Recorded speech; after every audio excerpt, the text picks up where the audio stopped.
Hola, ¿cómo están? Este es el programa De Frente, un espacio digital en el cual discutiremos de los temas que afectan a su vida, a su familia, a nuestra sociedad. Hablaremos de economía, de política, de historia, de cultura, de todos aquellos desafíos que tenemos para nuestro progreso, para nuestra modernización. Pero no solo nos quedaremos en los grandes temas o en las grandes preguntas. También hablaremos para la gente que trabaja, que emprende, que está desarrollando un nuevo negocio, para que intercambiando ideas, para que discutiendo distintos puntos de vista, conociendo distintas perspectivas, aprendamos de nuestros invitados, de distintas personalidades, de distintas personas que con su trabajo todos los días contribuyen a mejorar nuestra sociedad. Este va a ser un programa que lo vamos a hacer por vía digital y espero que ustedes desde su teléfono, desde su tablet, desde su computadora, nos estén alimentando, nos hagan llegar sus sugerencias, nos planteen temas que quieran que analicemos, preguntas que quieran que formulemos. Así vamos a construir este espacio juntos. Muchas gracias por acompañarnos. Tenemos en este episodio al doctor Carlos Cuéllar, un profesional boliviano que se ha destacado por su carrera en el exterior. Él es médico formado en la Universidad Nacional de Córdoba, tiene una maestría en salud pública y medicina tropical en el Instituto de Medicina Tropical de Amberes, Bélgica. Inició su carrera en Bolivia como epidemiólogo del CENETROP y después fue cofundador de ProSalud, esta organización que tanto bien le hace a nuestra sociedad. Desde 1998 ha desarrollado su carrera implementando sistemas de salud en América Latina, el Medio Oriente y África. Hoy es vicepresidente de una organización muy conocida de salud global, la University Research Corporation. Y vamos a conversar con él sobre este tema que nos interesa y nos preocupa a todos, sobre el tema de la pandemia de la COVID-19. Doctor Cuéllar, realmente muy agradecido por tenerlo en este programa. Y quiero preguntarle, ¿cómo ve la pandemia actualmente? Hace poco escuchaba en una entrevista que decían que habrá un antes y después de la pandemia, que incluso cuando nos pregunten en el futuro sobre algún hecho nos dirán eso sucedió antes o después de la pandemia. ¿En qué estado estamos hoy en el mundo en materia de la evolución de la pandemia? Muchas gracias por la invitación y te hago llegar mis más cordiales saludos, estimado Oscar. Bueno, ¿en qué estado está la pandemia a nivel internacional? La pandemia sigue activa a nivel mundial, pero no todos los países y regiones están en el mismo nivel de evolución. Para que lo entendamos bien, la pandemia es la suma de varias epidemias que están en diferentes países, en diferentes fases y tienen diferentes patrones de transmisión. Esos patrones están determinados por las medidas de salud pública que asumen los líderes y los comportamientos de los individuos y las comunidades en cada uno de esos países o regiones. Bueno, en el caso, por ejemplo, del sudeste asiático, países como Japón, Vietnam, Singapur, así como Australia y Nueva Zelanda, se ha logrado controlar la pandemia. La transmisión es baja, el número de casos y hospitalizaciones es también bajo, así como el número de muertes. En otras regiones, como el caso de Europa, la pandemia está activa, aunque está bajo control. Están sufriendo lo que se ha venido a llamar las segundas olas y también algunos hablan ya de terceras olas. Y una característica es que es la aparición de algunas variantes de coronavirus que son más fácilmente transmisibles. En el caso de Estados Unidos, Brasil y México, también están en una segunda ola, caracterizada por un rápido incremento de casos, la aparición de las variantes y un alto número de hospitalizaciones. En África, África del Sur es el país más afectado, pero, por ejemplo, en el caso de Mozambique, que había habido muy pocos casos durante 2020, solo en el mes de enero el mes de enero tuvo más casos que todo el año 2020. Están en este momento en una subida acelerada de casos. En todas estas regiones y países, los elementos que determinan el comportamiento de la pandemia creo que vale la pena remarcar. La pandemia evoluciona en la medida en que, primero, la percepción de los líderes, ¿no? Hay líderes que aceptan la existencia del virus, se adhieren a la ciencia, hay otros virus que creen que el virus no existe o que el país es tan excepcional, tan particular, que va a poder eludir esta realidad a nivel mundial. El segundo elemento son las medidas de salud pública que se toman en el tema de la comunicación social, el testeo masivo, la respuesta frente a los casos, la existencia de camas de terapia intensiva y camas hospitalarias. Y lo más importante, yo diría, son los comportamientos individuales y colectivos, ¿no? Que están determinados por cómo la comunidad percibe el riesgo, la necesidad de movilizarse, que es una realidad, gente que tiene que movilizarse por cuestiones de trabajo, de diversa índole, desde los servicios de salud, seguridad, cadena alimenticia, etc. Y evidentemente el uso consistente de las medidas de bioseguridad son elementos muy importantes. Ahora, digamos, la vacunación está cambiando en algunos lugares, en algunos países, el curso de la pandemia, pero ese es un tema que... Así es, doctor. Usted mencionó un tema que a todos nos interesa porque al mismo tiempo nos llena de incertidumbre. Estoy seguro que quienes nos están viendo se preguntan, ¿cómo es esto de las olas? Porque el año pasado, cuando llegó la pandemia, bueno, pensábamos que pasaba este año y vendría un 2021 mejor. Y sin embargo hemos visto que de pronto llega una segunda ola, incluso a países tan avanzados como los europeos. Nos llega también aquí en Bolivia. Hoy en Europa ya hablan de una tercera ola. ¿Cuántas olas pueden haber? ¿Cómo va a evolucionar esto en su experiencia, doctor Cuéllar? Bueno, en efecto, podemos decir que estamos en lo que se ha llamado en Bolivia y en muchos países en lo que se ha llamado la segunda ola de la pandemia, ¿no? Técnicamente, bueno, eso de la segunda ola es un término más de orden comunicacional y periodístico, pero yo le voy a compartir lo que es técnicamente para que haya una segunda ola, la infección una segunda ola de infección, debe cumplirse un requisito fundamental, y es que la infección o la transmisión de la enfermedad haya sido completamente controlada la primera vez, claro, ¿no? Entonces, si se llegaría al caso en el cual, digamos, durante 14 días no hay casos nuevos, entonces, y después vuelve a aparecer, ahí estaríamos en términos estrictamente técnicos, se podría hablar de una segunda ola. En realidad, el término correcto, porque nunca hemos llegado a ese estadio en el cual no había casos, siempre habían algunos pocos casos. Estábamos en camino a ello, pero nunca llegamos al control total de la primera ola, digamos, ¿no?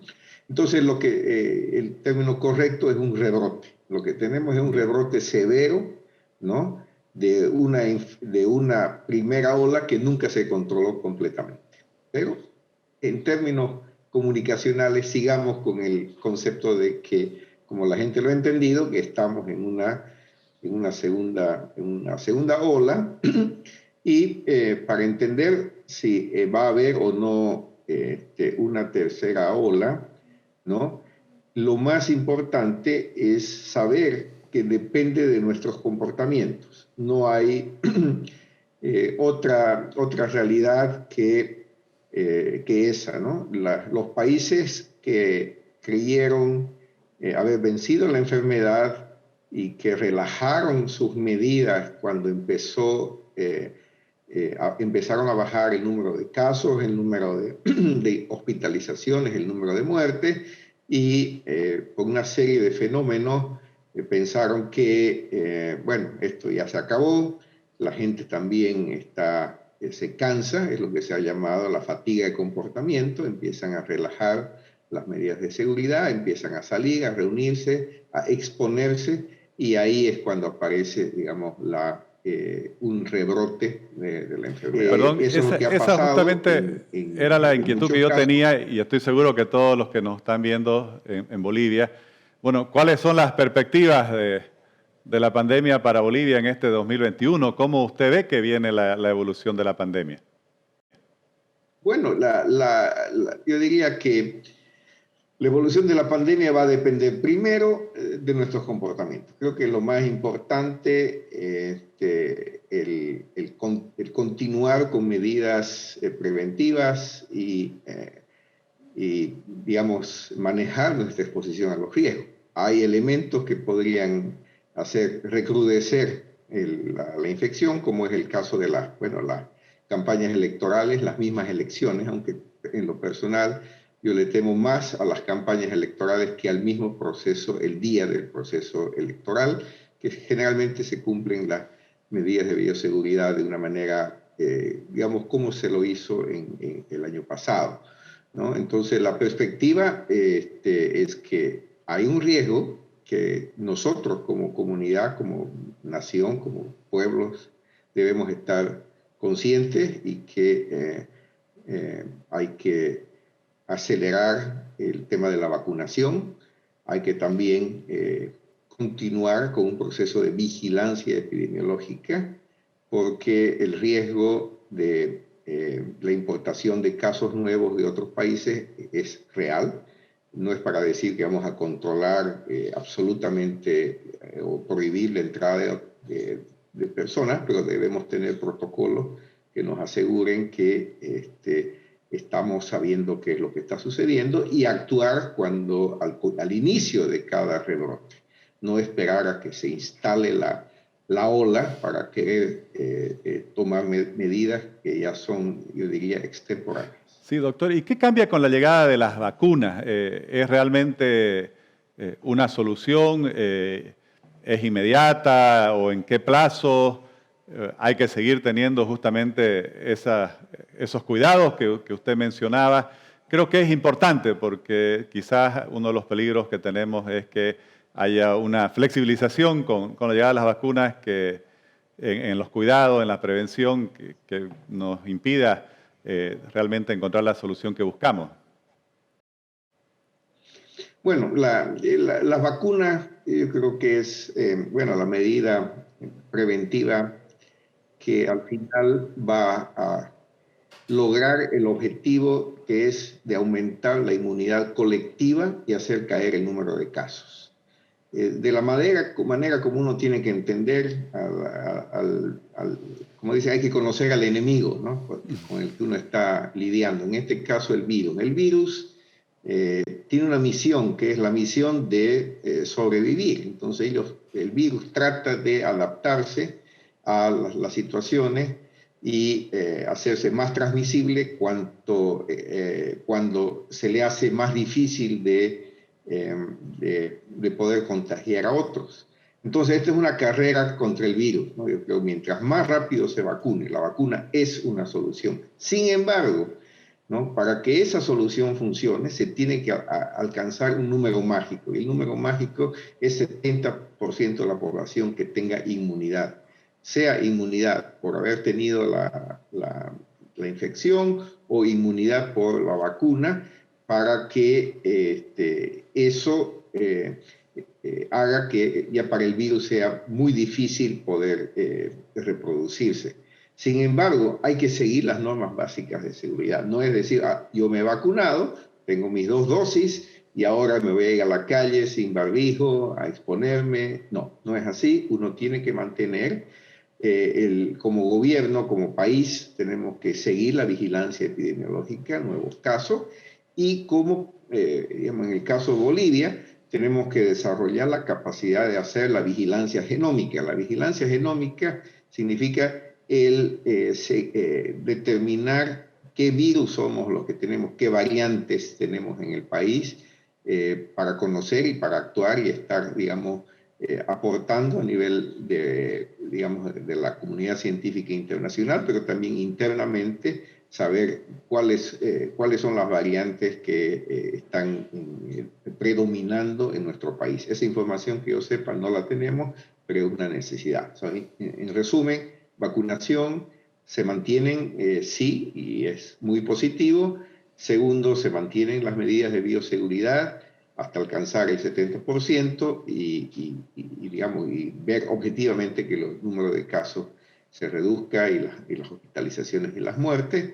Y hay que seguir con una vigilancia epidemiológica porque pueden haber rebrotes o pueden haber casos importados y desarrollar esta capacidad de hacer la vigilancia genómica para saber qué variantes tenemos en el país. Gracias, doctor. No quiero terminar esta entrevista sin justamente hacerle una pregunta sobre el tema de la vacuna. Estoy seguro que en Bolivia, en todas partes, supongo que también donde usted reside, en los Estados Unidos, porque uno lee las noticias, hay esta discusión sobre las vacunas, incluso hay lo que se llama el movimiento antivacunas, ¿no? Y no hay quien nos reciba en el teléfono un mensaje expresando desconfianza, en fin, una serie de teorías en contra de las vacunas. Me gustaría que usted, con su conocimiento, su formación, su experiencia, por favor, nos dé su posición sobre este tema. En lo particular, sobre las vacunas contra la COVID-19, si tiene algunas referencias sobre cuáles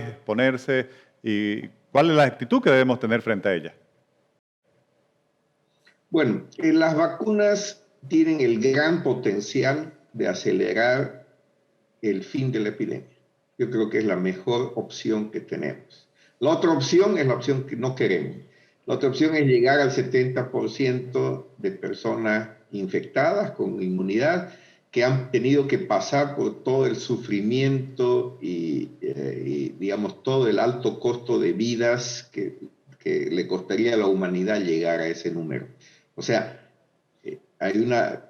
yo calculo que alrededor de 15-20% de la población ya ha tenido, digamos, en el caso de Bolivia, ¿no? La infección, pero esa misma inmunidad está lejos del 70% que estamos hablando. Entonces, para las vacunas es una solución. Segundo concepto es que no es un tema de salvación individual, es un tema de salvación colectiva. O sea, yo me vacuno, está bien, pero tengo que estar en un ambiente donde todo el mundo está vacunado para que la cosa funcione. El camino con vacuna es muchísimo más corto y nos ahorra vidas humanas, sufrimiento humano. Sin embargo, hay un principio en salud pública que dice, las vacunas no salvan vidas, las vacunaciones sí salvan vidas. ¿Qué quiero decir? Que la vacuna en la heladera, en el refrigerador, no sirve de nada. Tiene que estar en el brazo de la persona. Y yo creo que hay un tema operativo muy grande, un desafío inmenso de poder movilizar a toda la sociedad para llegar a la vacunación de una forma rápida, con participación del sector privado, del sector público, de la comunidad, voluntarios, etcétera, para lograr esa inmunidad colectiva que necesitamos para derrotar a la pandemia. Bueno, hay varias vacunas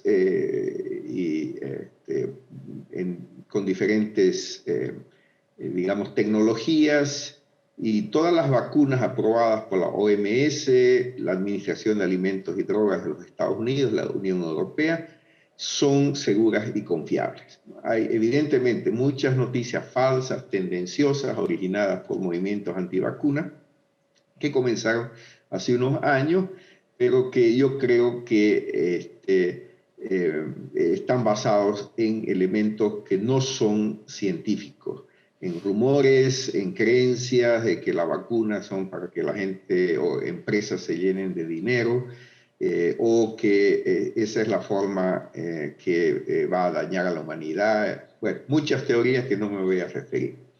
Sin embargo, yo creo que sí les puedo decir cuál es la mejor vacuna. Y la respuesta es esta. La mejor vacuna es la que me puedo poner y la que tengo a mi alcance. En la medida en que en este momento hay un desfase entre la demanda por vacunas y la oferta. La oferta es muy poca, la demanda es mucha. Entonces, no es el momento de ponerse, digamos, escogedor.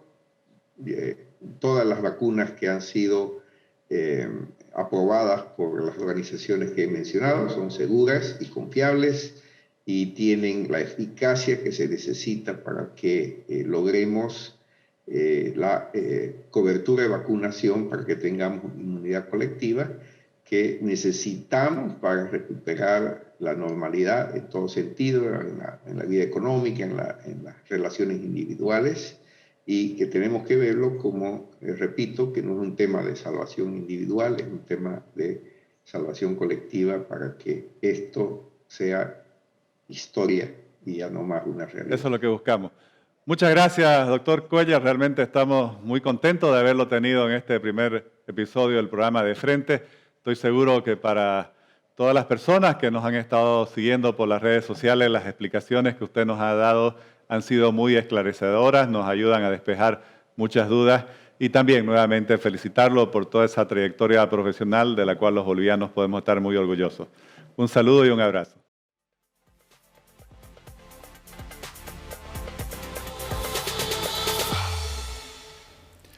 Estamos en el programa De Frente con Óscar Ortiz y tenemos un invitado muy destacado, el doctor Eduardo Gamarra, quien es profesor titular de Ciencia Política de la Universidad Internacional de la Florida, entidad en la cual ha dirigido durante muchos años el Centro de Estudios Latinoamericanos y actualmente dirige el Foro de Opinión Latina.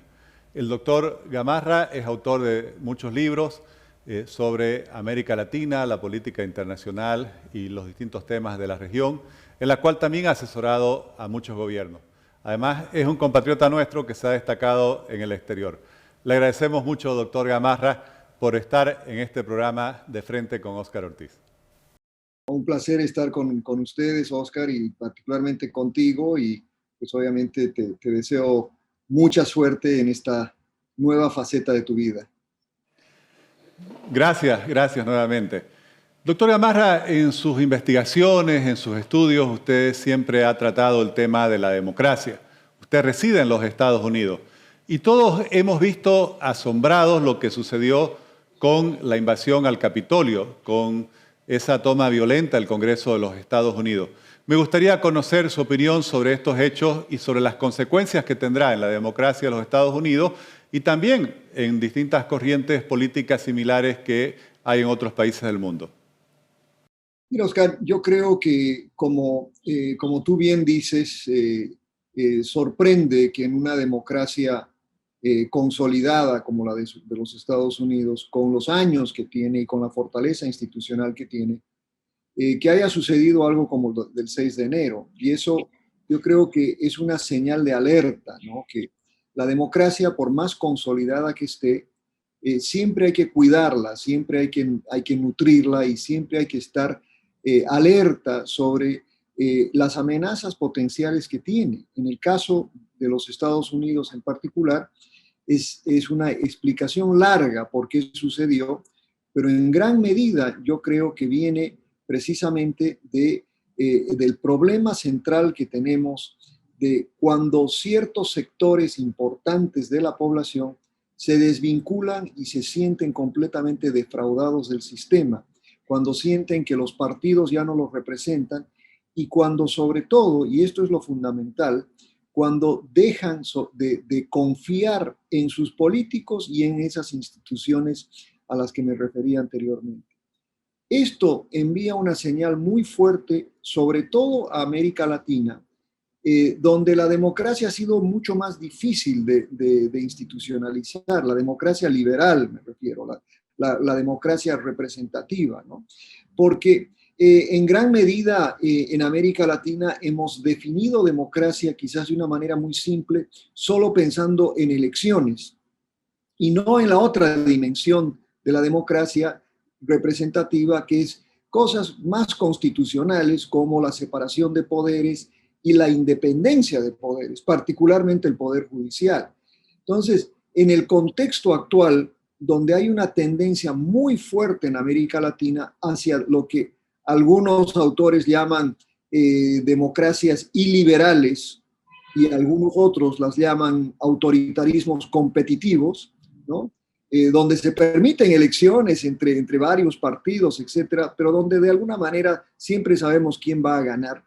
En ese contexto, creo que lo que nos dice Estados Unidos es que estas opciones autoritarias, inclusive, tienen gran apoyo popular.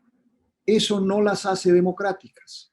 Hace más bien que nuestra democracia peligre al concentrarse el poder, al llegar precisamente a hacer ese intercambio no sano para la democracia, que es el intercambio entre el culto a la personalidad de algunos, ¿no?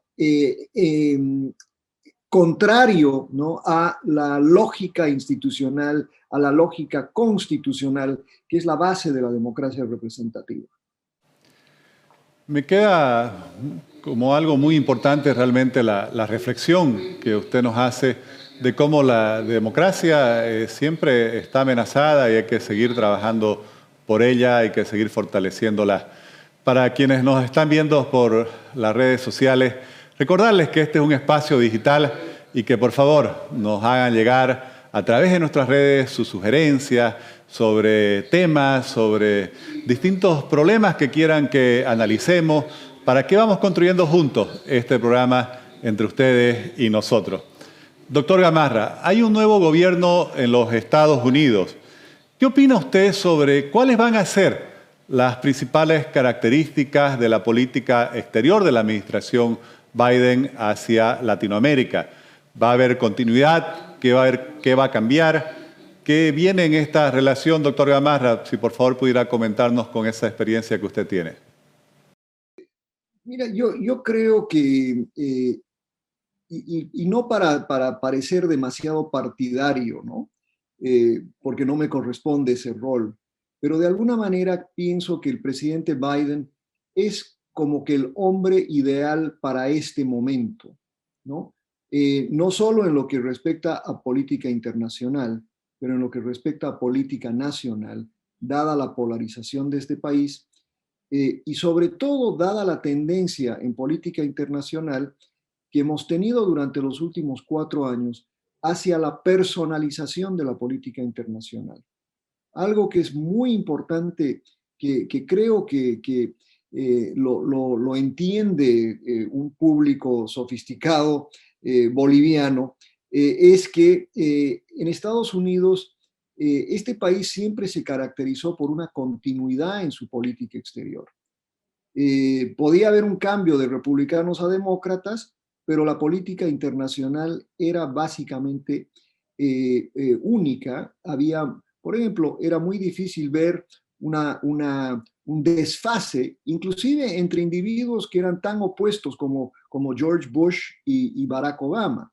Una continuidad en la articulación de política exterior, y eso se debía sobre todo al altísimo profesionalismo que tenía el Departamento de Estado y la burocracia de relaciones internacionales.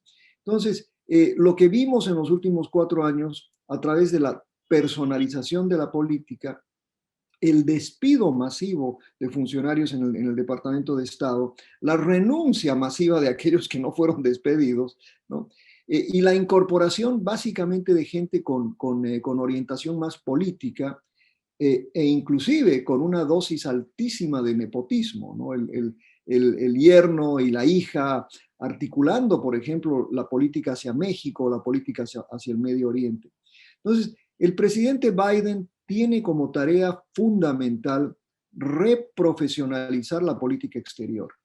Y en ese sentido, no es solo volver a traer a funcionarios capaces, sino también es algo que yo creo que esa es la tarea central que él tiene, es recomponer alianzas que han sido rotas, alianzas claves con Europa, alianzas claves con América Latina. Sobre todo para nosotros, creo que esta orientación será menos de lo que diga el presidente de los Estados Unidos y más una visión dentro de una política algo más coherente.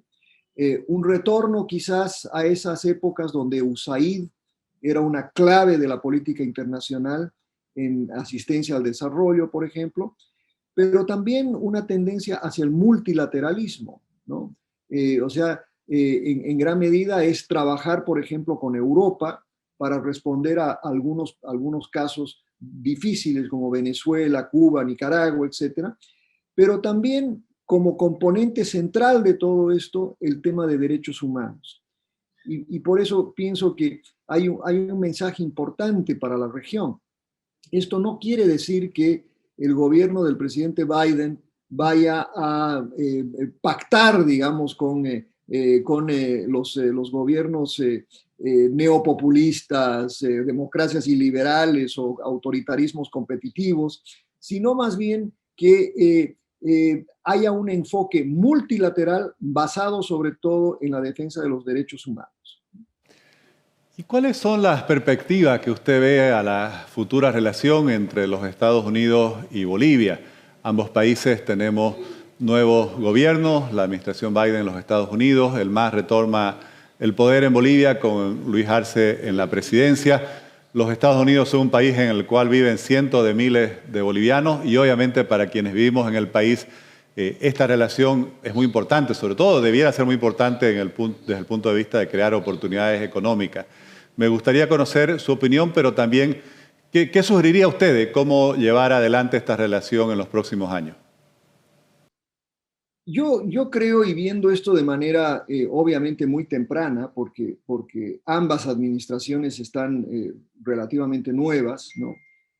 Pero pienso sobre todo que el mensaje central de la administración Biden, volviendo a lo que dije hace un momento, es primero y sobre todo el respeto a los derechos humanos, ¿no? Es el respeto hacia la democracia representativa, que creo que ese es el tema central, ¿no?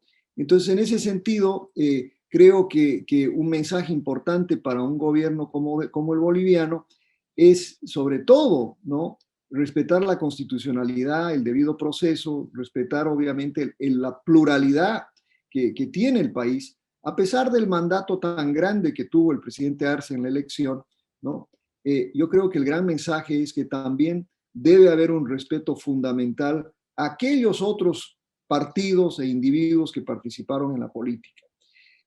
No se va a ver con buenos ojos el uso del poder judicial para perseguir a enemigos políticos, no se va a ver de buena manera, ¿no?, utilizar esa gran mayoría que tienen para imponer una agenda sin consultar, básicamente sin respetar los derechos de otros bolivianos que también pues participan en la política. Pero hay una cosa, bueno, en realidad dos cosas importantes que debo mencionar. Uno es que este gobierno ha dado señales de que quiere volver a esa época donde Bolivia era un socio comercial en potencia importante. O sea, donde las exportaciones bolivianas a Estados Unidos eran importantes para Bolivia. Y obviamente yo creo que en ese sentido debería trabajar el gobierno de Bolivia. Si bien la China es un socio comercial primordial hoy para Bolivia, ¿no?, el gobierno de los Estados Unidos quiere tener esa apertura comercial hacia América Latina, quiere establecer esa sociedad. Pero el tercer tema, y lamentablemente en Bolivia esto es fundamental entenderlo, está el tema del narcotráfico. Si bien ya no es un tema central de preocupación de los Estados Unidos en América Latina, a pesar de que existen todavía pues las Colombias y las Venezuelas y toda la cuestión mexicana, ¿no? Respecto a Bolivia, el tema del narcotráfico no fue importante, digamos, en los últimos 14 años por el gobierno del presidente Morales. Pero eso no quiere decir que haya dejado de ser muy, muy importante para la nueva relación entre el gobierno de Estados Unidos y el gobierno de Bolivia. Y ahí yo creo que tener espacios geográficos donde se produce coca y cocaína para el consumo, ya sea de otros países de la región o de Europa, o lo poco que llegue a Estados Unidos, va a ser un elemento de preocupación acá. Gracias, realmente esos son puntos fundamentales para los intereses bolivianos. Un tema que yo quería consultarle, usted que está siguiendo todo lo que se discute en la comunidad internacional sobre la región latinoamericana, es si a partir de este momento y con todo el impacto que ha tenido la pandemia, se va a generar un espacio para una serie de iniciativas que pudieran apoyar a nuestros países a recuperarse económicamente de todo el gran daño que causó la COVID-19. Me gustaría que nos comente qué conoces y si hay posibilidades de desarrollar iniciativas de este tipo. Mira, Oscar, yo me preocupo un poco que las señales que se están dando de países como Bolivia, de los gobiernos de países como Bolivia, que están alineados con países como la Argentina y Venezuela, y creo que hay que ver lo que suceda en Ecuador con mucho cuidado también, que están hablando mucho de un retorno, sobre todo a la sustitución de importaciones, que ha sido una respuesta generalizada, ¿no?, al tema del COVID. Pero como bien sugiere mucha gente mucho más inteligente que yo, como Alicia Bárcenas, por ejemplo, de la CEPAL, eh, ella menciona que la recuperación de América Latina no pasa por la sustitución de importaciones, sino pasa por la integración regional y pasa por la apertura hacia la inversión extranjera. Este es un momento donde deberíamos estar buscando inversiones, pero no solo para el área energética, para la minería y también para el desarrollo de otro tipo de industrias en el país. Sin embargo, el gobierno parece estar, ¿no?, muy dedicado a esta idea argentina, creo, ¿no?, del retorno a la sustitución de importaciones. Bolivia nunca tuvo una estrategia buena de sustitución de importaciones, peor en un tiempo de crisis como este. Y ahí es donde ingresa Estados Unidos. Yo creo que Estados Unidos mirará a América Latina y podría mirar a Bolivia sobre todo como un lugar de inversión importante, ¿no? Con reglas inclusive establecidas por Bolivia, ¿no?, que sean más favorables a Bolivia, pero sí hay una necesidad de impulsar la inversión.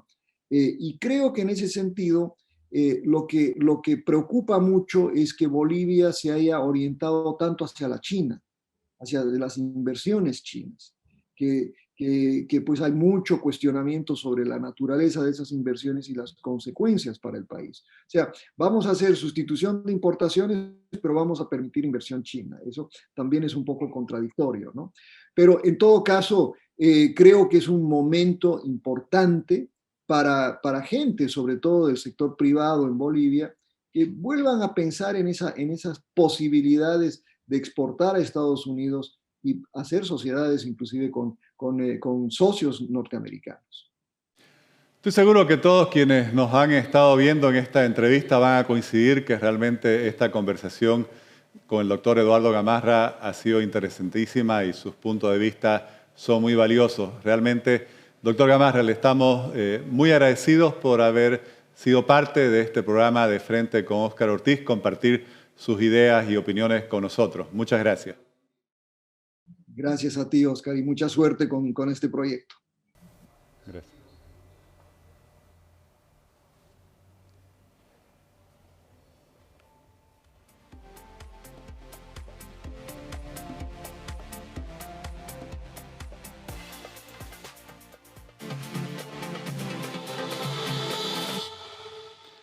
Estamos en De Frente, este espacio digital en el cual vamos a discutir distintos temas de actualidad. Y tenemos a una invitada de la cual estamos realmente muy contentos de que haya aceptado esta invitación. Katia Bacadíes es economista, tiene una maestría en la ingeniería de la producción, ha trabajado durante mucho tiempo en el área de pensiones y es experta en sistema de pensiones, participa en distintos directorios de entidades económicas, de importantes empresas de Santa Cruz, de Bolivia. Y queremos hablar justamente de pensiones, que es un tema que estoy seguro les interesa mucho y nos interesa mucho a todos. Katia, gracias nuevamente por estar aquí. En todo este debate, en toda esta discusión que ha habido sobre el tema de las pensiones, se percibe que no hay mucha información realmente de cómo funciona el sistema. Yo quisiera, si para comenzar estas preguntas y atendiendo el interés también de la gente, este es un espacio digital y vamos a estar siempre recibiendo sugerencias, consultas a través de las redes. ¿Nos pudieras explicar este sistema de pensiones en el cual cada uno tenemos nuestra cuenta individual que comienza el año 96, que después hay una ley el año 2010 que los reforma? Realmente, ¿cuáles son sus principales características? ¿Nos podrías explicarlo, por favor? Claro que sí. Primero, gracias, Oscar, por la invitación y éxitos con De Frente. Creo que en relación a tu pregunta es bueno dividir en 3 periodos. Sí. Nosotros en Bolivia tuvimos un sistema de reparto hasta abril del 97, que era el sistema de reparto. Ya los trabajadores aportaban al Estado y el Estado pagaba con esto las pensiones de los rentistas en la época. ¿Qué fue pasando? Que mientras se necesitaban 10 trabajadores para un jubilado, ya en la época el sistema quebró, digamos, y financiaba en 3 trabajadores a un jubilado. Yeah. Entonces, con esto se copia a partir de mayo del 97, comienza el sistema de capitalización individual, que fue un sistema copiado, el pionero fue Chile, ¿no?, del sistema chileno. ¿Y en qué consiste el sistema que hasta ahora tenemos, el de capitalización individual? Ya que cada trabajador, cada aportante ahorra, trabajador o independiente, que antes no había la opción de que el independiente aporte, ahorra para su jubilación. O sea, se deposita en una caja de ahorro que es su cuenta individual, ¿ya? Y este dinero se capitaliza todos los días, genera intereses y se va capitalizando todos los días. Esto a partir del mayo del 97. Cada uno tenemos nuestra propia caja de ahorro o cuenta individual con destino a una jubilación futura. ¿Ya? ¿Qué pasa ya en diciembre del 2010? Continúa con la nueva ley del diciembre del 2010, continúa el sistema de capitalización individual, que es el que todavía tenemos, todavía se ha respetado la cuenta individual, pero antes, que a partir de mayo del 97 hubo en el 96 una licitación, 2 administradoras de fondos de pensiones internacionales ganan y son las que están administrando hasta la fecha, ¿ya? Pero dice ya que la ley del 2010 y que dice la Constitución también, ¿no?, que ahora tiene que ser el Estado el que administre. Y la ley del 2010 crea una gestora pública, ¿ya?, para administrar estos fondos. Hasta la fecha, la gestora pública no está administrando, continúan las AFP administrando estas cuentas individuales y estos fondos de pensiones.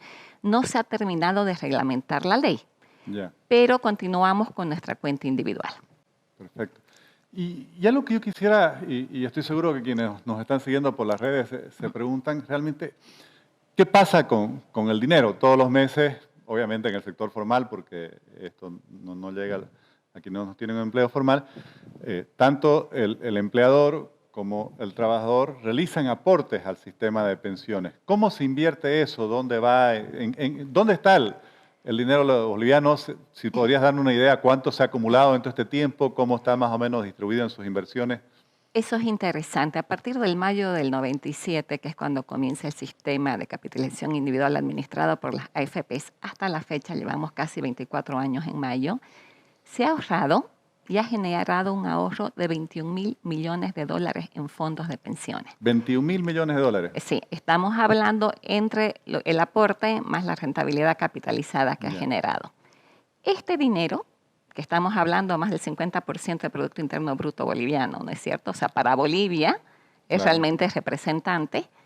¿Cómo se invierte? Pero no hay otro fondo igual en el país. Todos los días el dinero se invierte, porque esa es la idea de que genere rentabilidad y que nunca esté parado. Entonces, actualmente, ya el 70% de estos fondos, casi $14.000 millones, están en el sistema financiero.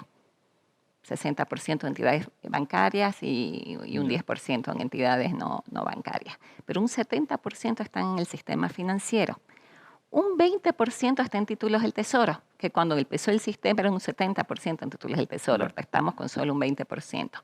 Y un 10% está invertido en bonos de empresas, de sociedades anónimas. Y estas inversiones, ¿qué es lo que ha pasado en los últimos años? Porque uno leía que las inversiones en algún momento llegaron a tener 12, hasta 14% de rentabilidad, creo que en su momento más alto. Así. Y sin embargo, hay números que muestran que en los últimos años fue bajando hasta el 2%. Y obviamente usabas que es como tener una caja de ahorros para alguien que se va a jubilar en el futuro no es lo mismo tener al 12% que al 2%, porque eso obviamente van a ser menos recursos para cuando le toque jubilarse. ¿Qué pasó para que baje tanto la rentabilidad? Efectivamente, mientras mayor el ahorro, mayor la rentabilidad, mayor va a ser tu pensión de jubilación o te jubilas antes. ¿Qué es lo que pasó? Primero, en el mundo las tasas, si vemos, ¿no?, en estos 24 años fueron bajando. Ahorita, ¿no? Por eso es que también, y si vos ves, 70% está en el sistema financiero. Hemos tenido todos estos años un sistema financiero muy estable y hemos tenido créditos baratos. Yeah. ¿No? Por eso es que la banca ha podido dar créditos productivos también, ¿no? Hay créditos de vivienda a largo plazo y a tasas bajas, créditos productivos, ha habido préstamos baratos. Por otro lado, pero eso es importante explicarlo, ¿no? Porque, sí, claro, está en el sistema financiero, pero ¿qué significa que el sistema financiero recibe esos recursos? No se los queda. no se los queda, los invierte y los presta, ¿no es Ya. cierto? O sea, tanto el dinero de los fondos de pensiones como de los ahorristas que están en el banco, el sistema financiero también los está prestando, da créditos, ¿no es cierto? Sea para vivienda, sea para inversión, sea para consumo, para diferentes, pero da créditos. Entonces, por eso es que la economía también se ha movido bastante, con excepción obviamente de todos estos últimos años, pero en las últimas décadas hemos tenido un sistema financiero muy estable que ha permitido que también el país pueda crecer. Y cuando las AFP le dan a los bancos, más o menos, ¿a qué plazo depositan esos recursos? Claro, son DPFs negociables en bolsas, pero pues pueden ser, o también los bonos, hay bonos a empresas que a 8 años, ¿no es cierto? Entonces, eso va variando, pero son plazos más largos que antes no había en estas condiciones. ¿Y esta baja en la rentabilidad cómo va a impactar en las jubilaciones futuras? Efectivamente, si bien los últimos años ha subido un poquito, pero mientras menor la rentabilidad, también es menor, obviamente, la pensión de jubilación. Pero esto hay que también aclarar algo, Oscar, particularmente en nuestro país, las AFP se rigen a una normativa, Yeah. a la autoridad de pensiones, que es la que los norma y a un reglamento. Y esto es bastante estricto. Entonces, tampoco es que puedan invertir, tienen que invertir dentro de estos parámetros que la ley les exige. Por eso es que no ha habido. En otros países, por ejemplo, se han creado diferentes fondos y las personas pueden invertir, si sos joven, por ahí en uno un poquito más arriesgado, porque también la rentabilidad, Yeah, ¿no?, tiene que ver con el riesgo. Entonces hay 5 fondos y las personas escogen. Obviamente hay sistemas financieros más sofisticados para esto y hay mayor educación financiera. Pero hay bonos de infraestructura, hay bonos de vivienda. Hay muchos proyectos que en su momento hubieron que yo creo que no se llevaron y se pueden llevar, que están combinados, que podrían hacer que se genere inversiones afuera, mayor rentabilidad, pero también y que siga creciendo y haya una estabilidad financiera, ¿no? Comentaba del riesgo. Cuando se invierte, por ejemplo, en una empresa, ¿cómo se controla que no se esté arriesgando estos ahorros para las jubilaciones futuras? Actualmente solo se puede invertir en sociedades anónimas, Yeah. que son empresas que están registradas en bolsa, Sí, ¿no es cierto? Entonces son totalmente transparentes. ya. Eso ¿Ya? es lo que da seguridad. Eso te da, y además tienen una buena calificación de riesgo. ¿Y las inversiones en títulos del Tesoro, bonos del Estado? Actualmente es 20%, pero también al final el bono del Estado es un bono soberano, ¿no? O sea, si el país está Claro. bien, debería ser lo más Está seguro que hay. respaldado por el Estado boliviano. Sí. Y ahorita es solo un 20%, comenzamos con 70% en bonos del Estado, el Gracias. año 97. Sí. Bueno, en este programa siempre tratamos de que construyamos los temas entre todos y este es un tema que estoy seguro que es de gran interés para la opinión pública y para todos quienes nos están siguiendo, por lo cual también si tienen consultas, sugerencias, comentarios, por favor escríbanlo en las redes sociales en las cuales lo estamos transmitiendo. Y claro, el tema de todos estos últimos meses, porque también sucedió en otros países, es estas demandas de autorizar el retiro de parte de los ahorros que tienen las personas en su cuenta individual de pensiones. Como experta, Katia, me gustaría que le explique a la población, a quienes nos siguen, bueno, ¿qué implica esto? ¿Qué significa? ¿Qué significa para la persona, para, perdón, para ese futuro jubilado y también para la economía del país. Y eso tiene quizás que ver también con lo que hablábamos antes. Bueno, ¿qué tan fácil es recuperar esos recursos que están prestados? Así es. Bueno, ¿cómo puede funcionar todo esto? Así es. Primero es importante, hay esta nueva ley, ¿no?, que dice que se puede devolver los aportes, que autoriza hasta un 15%, hasta, hasta 100.000 bolivianos y el total hasta 10.000 bolivianos. ¿Cuál es el tema aquí? Creo que es muy importante. Primero, yo no sé, y la verdad no conozco si se hizo algún estudio actuarial que indique que esto a largo plazo hace que el sistema de pensiones sea sostenible y que no se va a ver perjudicada la pensión de jubilación al final de los aportantes. Entiendo que la coyuntura actual con la pandemia hace quizás que la gente no estemos pensando en tan largo plazo, pero esto es importante. Segundo, ¿qué es importante? Vos ahorita, ¿qué se cree? Si estás devolviendo alrededor de 15.000 bolivianos, 14.000 bolivianos por persona, se cree que se va a llegar, creo que a 600.000 personas más o menos o más, como está ahorita la ley, todavía la están tratando, o el proyecto de ley. Esto se calcula que suma unos 1.300 millones de dólares. 1.300 millones de dólares. Sí. Yeah. Entonces, 1.300 millones de dólares no es que los fondos de pensiones los tengan o las AFPs lo tengan pues en una caja, ¿no es cierto?, de un banco, o sea, en una cuenta con la liquidez. Esto demora. ¿Qué quiere decir? Que lo que vos las recaudaciones mensuales, y además está así en la ley, obviamente tenés que hacer uso de tu liquidez y de lo que venga. Perfecto. Entonces, todo lo que se va a recaudar a futuro, ya seguramente en un año alcanzará esto más, ya. Si tenés el 70% en el sistema financiero, un 10% en bonos de empresa, más esto en título, se va a tener lo que va venciendo, ya, que no renovar también para dar esta liquidez. O sea, se va a desinvertir.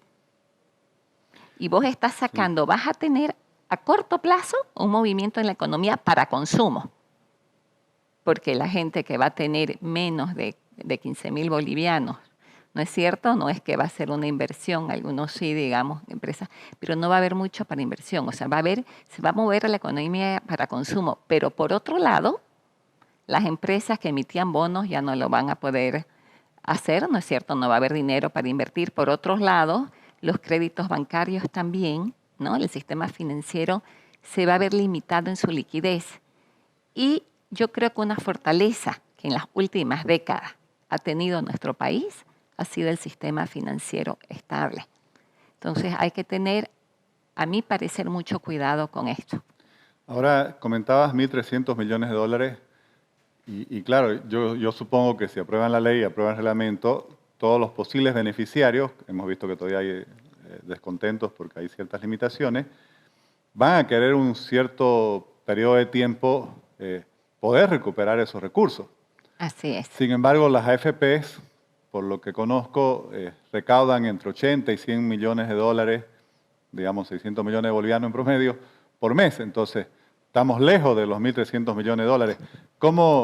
¿Qué va a pasar con esta diferencia entre la demanda, que seguramente va a ser mucho más exigente en el corto plazo, con las disponibilidades que puedan tener? Todo lo que se está venciendo estos días o se va a ir venciendo, ya sea en DPF, de entidades financieras, bonos de empresas, títulos del Tesoro, me imagino que no se van a renovar, o sea, no se va a seguir invirtiendo aquí. Y todo lo que venga de liquidez más lo que va a ser para devolución de aportes. Pero es también importante aquí verlo por el lado del jubilado, ¿no? O de la persona del futuro jubilado, pensionado. Hay que tener cuidado. En la ley del 2010 y antes se creó el aporte solidario. ¿Ya? Todos, tanto las empresas aportan un 3%, nosotros a partir del medio, a partir de 13.000 bolivianos, se va incrementando este aporte solidario. Y muchas personas, sobre todo las que han aportado 10 años o menos, o han aportado poco, se ven beneficiados de este aporte solidario para aumentar su pensión, de este fondo solidario, para aumentar su pensión de jubilación. Okay. Y realmente se incrementa mucho. Entonces, el rato que la gente saque su dinero ya no va a tener después esta pensión de jubilación. Por otro lado, cuando te jubilas, también tenés derecho, con solo un 3% de descuento de tu pensión de jubilación, a una caja de salud. Ya. Entonces, las personas, cuidado, Calzatal, yo creo que entiendo la necesidad que ahorita, ¿no?, está pasando a la población, pero tienen que analizar bien su caso, porque si ven, yo particularmente creo, si se ven, ellos son posibles beneficiarios de este fondo solidario para su jubilación, realmente no les conviene. Van a perder la pensión de jubilación, que en realidad es subsidiada por este fondo solidario de todos los trabajadores y empresas que pagan, y van a perder el ente gestor de salud, la caja de salud, su seguro de salud también. Entonces, realmente cada persona que analice bien su situación por la coyuntura y piense en el futuro también. Yo creo que eso es muy importante, ¿no? Quienes nos han estado siguiendo, obviamente se preguntan cuál es el costo-beneficio, como decía aquí la licenciada Bacadíez. Claro, en el corto plazo vamos a tener recursos para poder consumir y seguramente resolver algunos problemas que se nos han producido por culpa de las consecuencias económicas de la pandemia, pero también impacta en nuestra jubilación, no es algo que simplemente viene con todo el beneficio. Bueno, muchas gracias por estar aquí. A todos ustedes, realmente no se olviden, por favor, todos los comentarios, sugerencias, preguntas a través de las redes. Siempre queremos construir este programa de forma conjunta.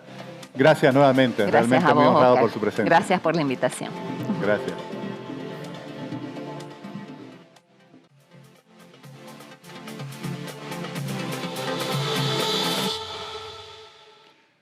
Muchas gracias por seguirnos en este primer episodio del programa De Frente. Para mí realmente ha sido una gran alegría. Me siento muy entusiasmado con la construcción de este espacio digital.